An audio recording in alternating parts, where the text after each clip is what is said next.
Namaskar. In this video, we will discuss some important life skills. These life skills are a collection of my learning from my parents, from my teachers, friends, some great philosophers, and some of my life experiences and my thoughts. So let's begin. First tip or skill is be positive. Always adopt a positive approach in life. Don't be upset to see a glass half empty. Be happy to see it half filled. And see the empty portion as an opportunity to fill it the way you want, with lemon and sugar, with tea leaves and ice cubes, or any other way of your choice. Most of the situations in life are neither purely positive nor purely negative, rather, a combination of some positive and some negatives.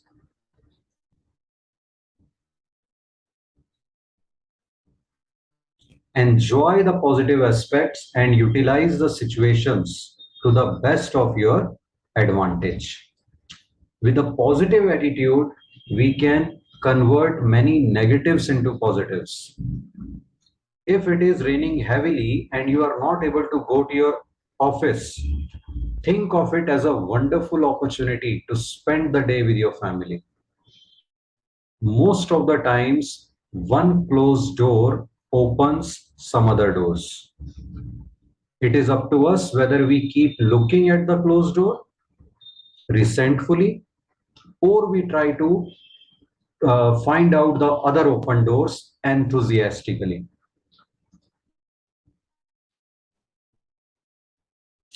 Keep your mind open to explore different opportunities as and when they arise after careful consideration. Know your strengths and use them to the best of your advantage to get the best out of various opportunities.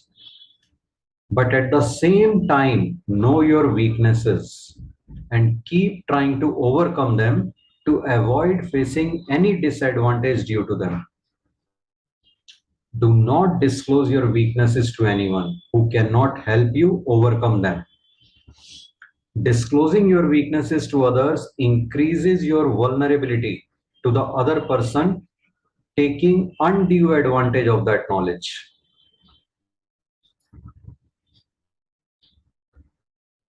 Then second tip is be happy, keep happy.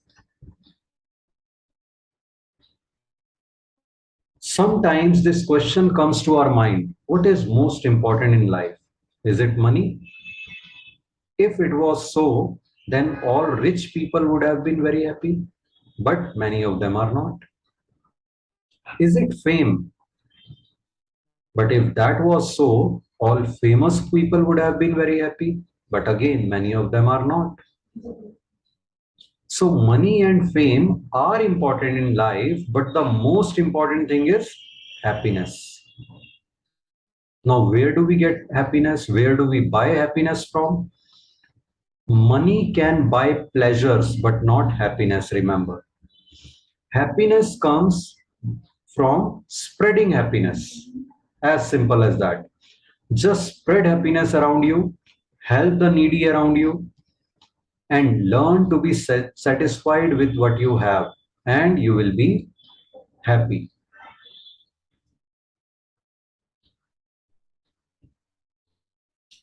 Then third is simple living, high thinking. Basic philosophy imbibed in our Indian culture since ages.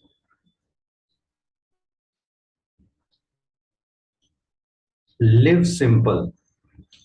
Buy or use only those things or resources and in that much quantity only which are required for a comfortable living, not luxurious living. Minimalism, we call it. Worldwide, this is becoming a trending term now. Many people have started following it. Minimalism, simple living, high thinking. Before buying anything, think carefully. Do I actually need it? If not, don't buy it. If yes, then again think, how much do I actually require? And buy only that much. Most things are available in a wide range of prices. Think which variant or which model satisfies my needs and buy that one.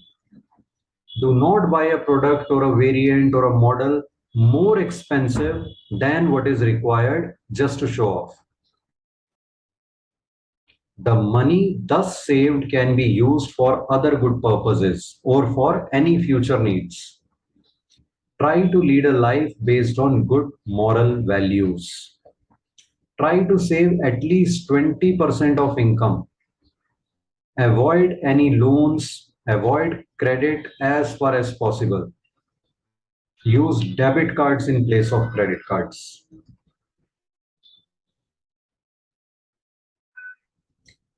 Next tip is know the correct purpose and develop simple and effective system.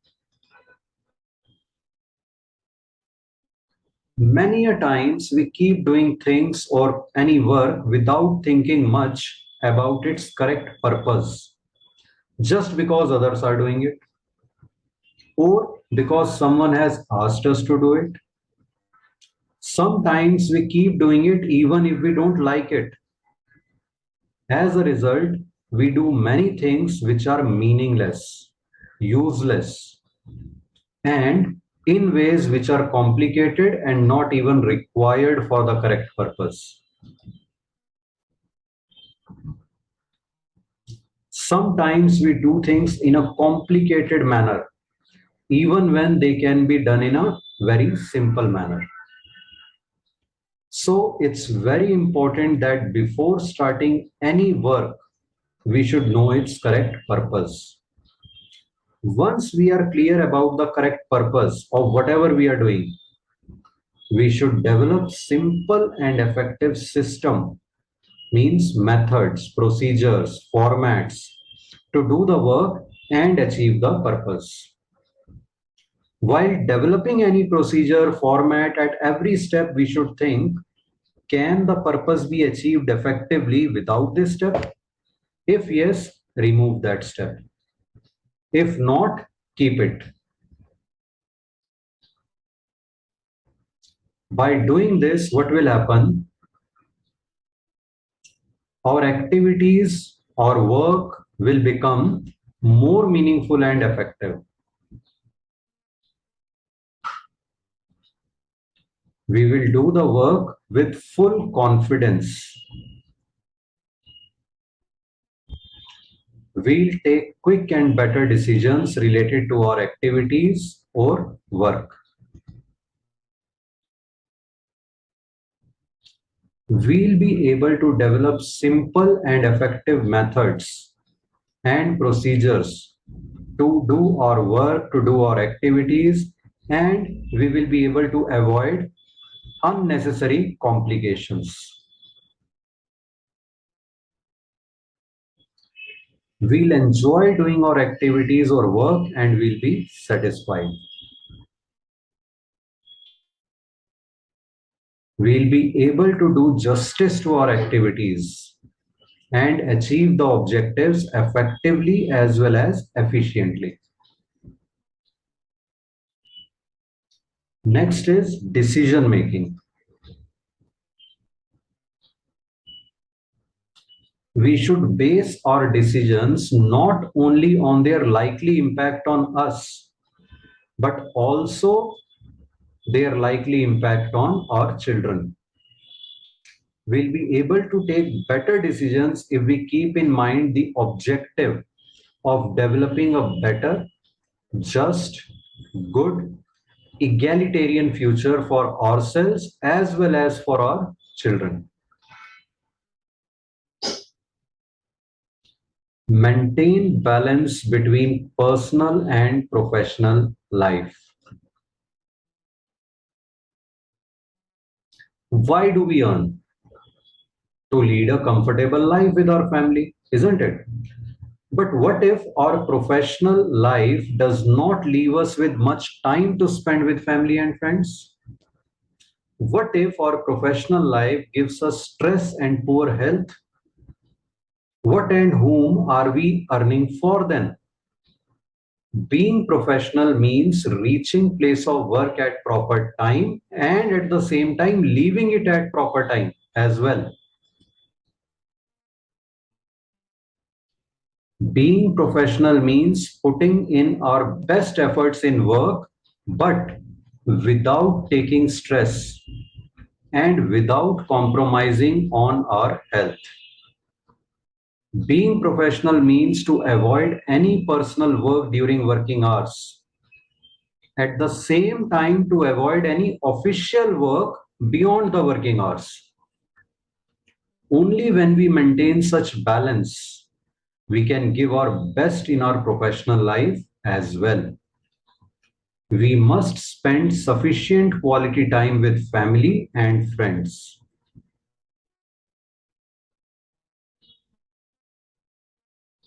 Next tip is no electronic gadgets once a month. Sounds difficult? Well, try it at least once. We often complain about life being so fast and busy. There being so less time to spend with family and friends and to do many important things. At least one day every month. Keep all electronic gadgets, means TV, phone, computer, etc., everything switched off continuously for 24 hours. And then you will realize how relaxing and peaceful life can be, how smoothly time can run, and how much time is there in a day. There will be sufficient time to enjoy with family and friends and to do many more important things, to pursue your hobbies. Next tip is maintain year planner and to-do list. Maintain a year planner and write birthdays, anniversaries, investment plans, insurance premium renewals, holidays, meetings, repair and maintenance schedules, tax return schedules, etc. in it. It takes some time, yes, to prepare it, but it saves a lot of time trying remembering things later and also makes life very well organized where we do not miss any important thing.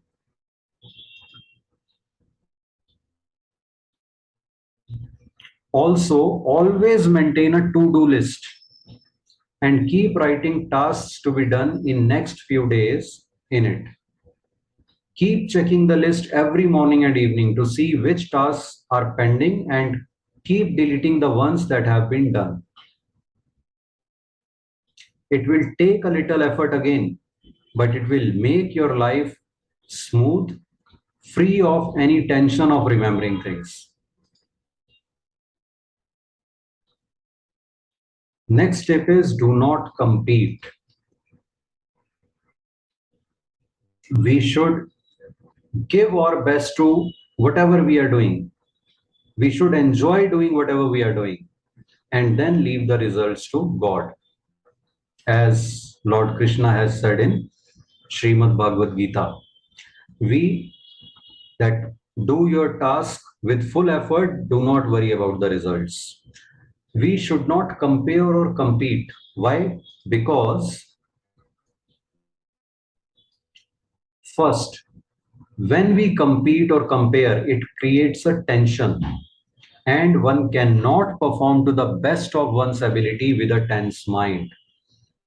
We can perform to our best ability only with a calm and composed mind. Competition limits our performance. While competing, we set our performance target slightly above the performance level of our best competitor. And that target level may actually be less than our capability. Our capability may be much, much higher than that. What we could have achieved had we put in our best effort. Like in the rabbit and tortoise story, if you remember, the rabbit lost because the feeling of competition where the purpose was to win the race, rabbit thought it could rest for a while, setting performance its own performance standard low, just above the that of the tortoise, and it overslept, and rest of the story we know.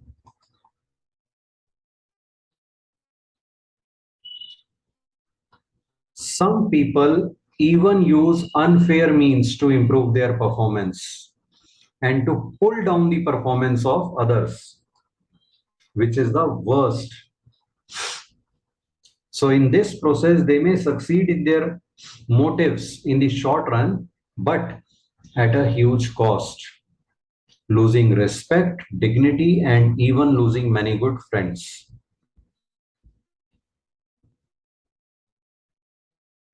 Even in schools and other institutions, I believe competitions should be replaced with activities where participants perform to their best ability and enjoy. The performance should be enjoyed and appreciated by the viewers, peers, teachers, seniors, without assigning any position or rank to anyone. Everyone is a winner. Next is be firm against any wrongdoing. Whenever you take a stand against any wrongdoing, the wrongdoers will first ignore you, then they will laugh at you, make fun of you. Finally, they will fight and pressurize you. Not finally, sorry. They will fight or pressurize you in the next stage. And finally, ultimately, if you don't give in, they will accept you and your stand. This was stated by Mahatma Gandhi. Some people do not take a stand against wrongdoing because either they are afraid or they accept status quo without even trying, on the presumption that they themselves are very weak or the wrongdoers are very strong. Some people take a stand, but then they back out in the first or second steps, feeling nothing will change. Some people give up in the third step, unable to face the fight or pressure of the wrongdoers. But there are some people who cross all the steps and they stick to their stand firmly and politely. And these are the ones who are able to bring positive changes in their own lives as well as of others.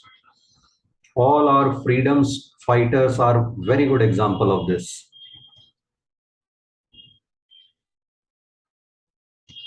Next is social responsibility, utilization of savings, and economic security.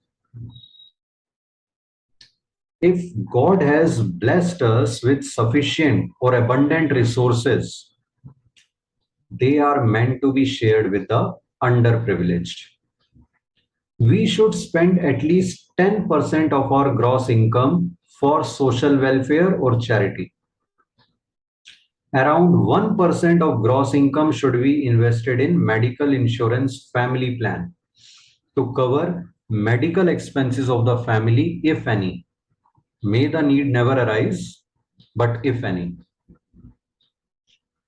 Out of remaining income, we must spend only that much which is necessary, and we should save the rest of our income. At least 20% should be saving, more the better. Out of these savings, invest around 40% amount in a pension fund every year to ensure a regular, sufficient pension to remain self-dependent in old age. Around 60% of these savings we should invest in other options like fixed deposits, mutual funds, to meet any unforeseen future expenses and to increase our wealth.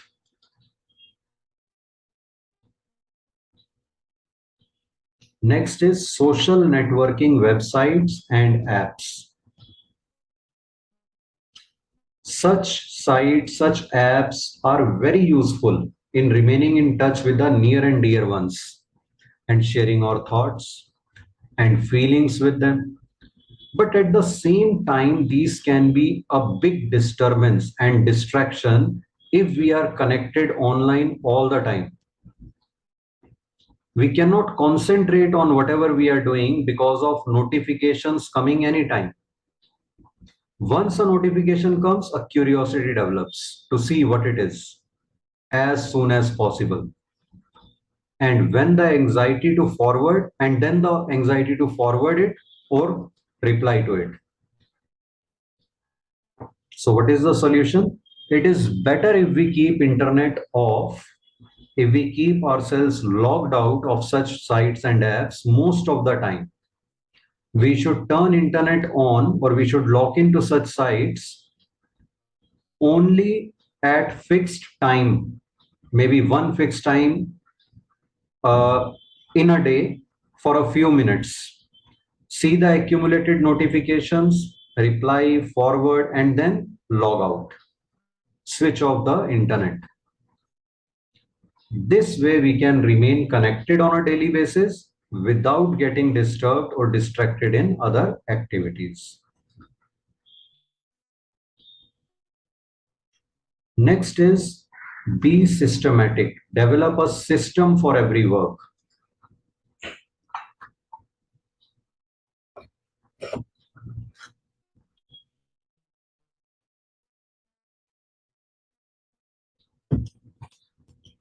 To manage all activities, official as well as personal, in a proper manner, we should plan and organize them effectively. This way, we'll be able to do all the tasks effectively and efficiently. We will not miss out any important step, and we will lead a peaceful life without any confusion. So for this, what we need to do? For each work, think and list all activities to be performed in that work. Arrange them in a logical sequence. Think if the performance can be improved by rearranging or changing any steps. If that is the case, make the necessary changes. Let's take an example. In many homes, there is a daily confusion regarding what to cook in breakfast, lunch, or dinner. A list having 4 columns can be prepared: date, breakfast, lunch, dinner. Write dates from 1 to 31. And then write all items that family eats in breakfast, lunch, and dinner in consultation with all the family members. And just keep following this list every day, date wise. There will be no confusion, and each item will be prepared after regular intervals.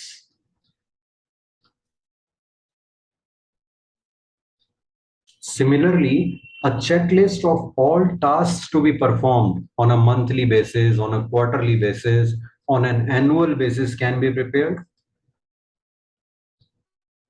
A checklist of all software or apps to be installed each time a new phone or laptop is purchased can be prepared. A checklist of all items to be packed and all arrangements to be made before going on any trip can be made. A checklist of all arrangements to be made for any party, for any event can be prepared, and so on. Next is very important decision that we have to take periodically: whom to vote for in the elections. We should search for names of all the candidates contesting from our area on the internet, first of all. Second, search for information about each of them on the internet. and on that basis give rating to each of them. Third, vote for the best candidate. Vote for the candidate to whom you have given the highest rating. Generally, after reading about such life skills, some of which we have discussed in this video, we feel highly motivated to implement them in our lives. But what happens within a few days, something within a few hours, we forget them and continue living our lives as earlier. That is most likely to happen if we try to implement all of these skills together immediately. So what should we do? It would be much better if you start implementing the first skill only with full focus for 1 month. Every day you should remind yourself in the morning to keep a positive attitude the whole day. And every evening you should analyze how well you were able to implement it. Doing this continuously for a month, then after a month, once you have imbibed the first skill thoroughly in your life, start implementing the next skill.